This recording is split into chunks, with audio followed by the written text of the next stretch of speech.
भारत का इतिहास ऐसी हजारों घटनाओं से भरा है जिनसे पता चलता है कि औरंगजेब मुगल शासक था। औरंगजेब ने भारत के 15 करोड़ लोगों पर वर्ष 1658 से 1707 तक करीब 49 साल तक शासन किया। इस दौरान उसने कई मंदिरों को तोड़वा दिया, ऐसा माना जाता है। वो था मुगल शासक औरंगजेब। वहीं हर साल अक्षय तृतीया के दिन भगवान परशुराम जी की जयंती मनाई जाती है। परशुराम भगवान विष्णु के छठे अवतार हैं।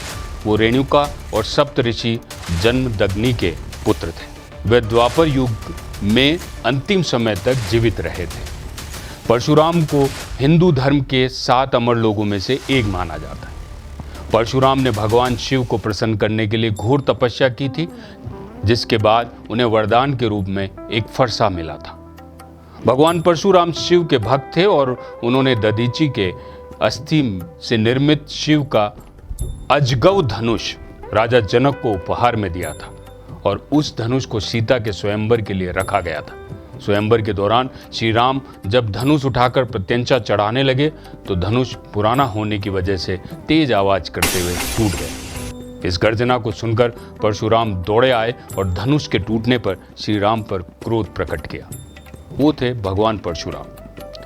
वहीं आपको बता दें कि मुगल शासक औरंगजेब की कब्र को हटाने को लेकर देश भर में हंगामा भी हो रहा है। इसी विवाद को लेकर महाराष्ट्र के नागपुर में हिंसक झड़प भी हुई। अब ये मामला यूपी में भी आग पकड़ रहा है। यूपी के मुजफ्फरपुर में भी औरंगजेब की कब्र तोड़ने वालों को 5 बीघा जमीन और 11 लाख रुपए तक देने की घोषणा की गई है। वहीं संभाजी नगर में औरंगजेब की कब्र की सुरक्षा बढ़ा दी गई है। कब्र की ओर जाने वाले रास्तों पर बैरिकेडिंग कर दी गई है। हर आने जाने वालों की जांच की जा रही है। जहां एक तरफ औरंगजेब की कब्र को हटाने को लेकर हंगामा हो रहा है, वहीं कांग्रेस मंत्री की एक पोस्ट ने राजनीति में हलचल तेज कर दी है। राजनीतिक गलियारों में यह मुद्दा तेजी से फैल गया कि हम आपको बता दें कि ये जो इतिहास बताया जा रहा है उसके पीछे कारण क्या है। दरअसल रविवार को मध्य प्रदेश महिला कांग्रेस की महामंत्री रेखा विनोद जैन ने रविवार को भगवान परशुराम को लेकर एक सोशल मीडिया पोस्ट शेयर किया। आइए आपको बताते हैं कि उस पोस्ट में ऐसा क्या लिखा हुआ था। कथाकार मणिका मोहिनी ने बड़े मार्के की बात याद दिलाई है। उन्होंने जो लिखा है वो हम आपको बता रहे हैं कि कथाकार मणिका मोहिनी ने बड़े मार्के की बात याद दिलाई है। औरंगजेब ने अपने भाई का सिर काटकर अपने पिता को भेंट किया था। परशुराम ने अपनी माता का सिर काटकर अपने पिता को भेंट किया गया था। ऐसा मिथ है या क्या सही है, ये इतिहास गवाह है इसका। मणिका जी के अनुसार नीच स्वभाव के लोग दोनों जगह हैं। मेरी समझ से विवेकहीन वहशी दरिंदे दोनों जगह हैं। लेकिन हिंदुत्व की बीमारी ज़्यादा खतरनाक है क्योंकि परशुराम को अवतार मानने वाले और उन्हें धर्म का प्रतीक मानने वाले ब्राह्मणत्व को ही नहीं हिंदुत्व के भी मुखिया अगुआ हैं। अगर हमारा धर्म सनातन है तो उसने हमें पिता माता का बराबर सम्मान सिखाया है। ये किसी विकृति का नतीजा है कि परशुराम जैसा चरित्र आदर्श बन गया है। औरंगजेब क्रूर था, कोई उसे आदर्श नहीं मानता। मुसलमान भी अपनी संतान का नाम औरंगजेब नहीं रखते, लेकिन हिंदुत्व के ठेकेदार परशुराम के मंदिर तक बनवाते हैं। औरंगजेब तो सांप्रदायिकता के लिए कलंकित है। परशुराम जातिगत घृणा के लिए प्रतीक है। उन्होंने धरती से क्षत्रियों का विनाश करने का काम बारंबार दोहराया था। पता नहीं कैसे फिर क्षत्रिय आ गए। इन मूर्खताओं पर विश्वास का दूसरा नाम हिंदुत्व है। रेखा विनोद जैन के इस पोस्ट के बाद पार्टी के भीतर ही कुछ नेताओं ने रेखा जैन को घेरना शुरू कर दिया। ये विवाद तब बढ़ गया जब कुछ नेताओं ने उनकी पोस्ट को लेकर अपनी नाराजगी जताई।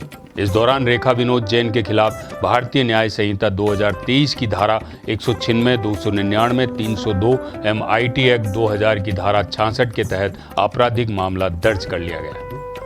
रोहित तिवारी हीरा की शिकायत पर मामला दर्ज किया गया। राजनीतिक गलियारों में ये मुद्दा तेजी से फैल गया और कई कांग्रेस नेताओं ने इस पर अपनी प्रतिक्रियाएं दी।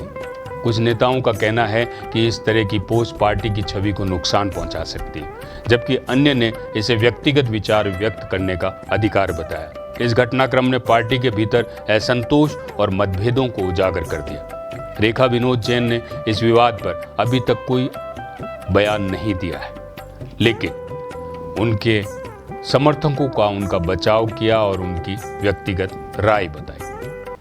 मध्य प्रदेश के जबलपुर शहर कांग्रेस अध्यक्ष ने रेखा विनोद जैन के फेसबुक पोस्ट पर गंभीर प्रतिक्रिया दी है और उन्हें कारण बताओ नोटिस भी जारी किया है। विवाद बढ़ते देख रेखा जैन ने तुरंत यू टर्न लिया और माफ़ी मांगते हुए सफाई दी कि ये पोस्ट गलती से शेयर हो गई। उन्होंने बताया कि फेसबुक पर पोस्ट देखते समय ये गलती से साझा हो गई। जैसे ही ये उनके संज्ञान में आया, उन्होंने पोस्ट को डिलीट कर दिया। इसी बीच जबलपुर शहर कांग्रेस अध्यक्ष ने रेखा जैन का बचाव करते हुए कहा कि उन्होंने किसी भी प्रकार की टिप्पणी नहीं की थी।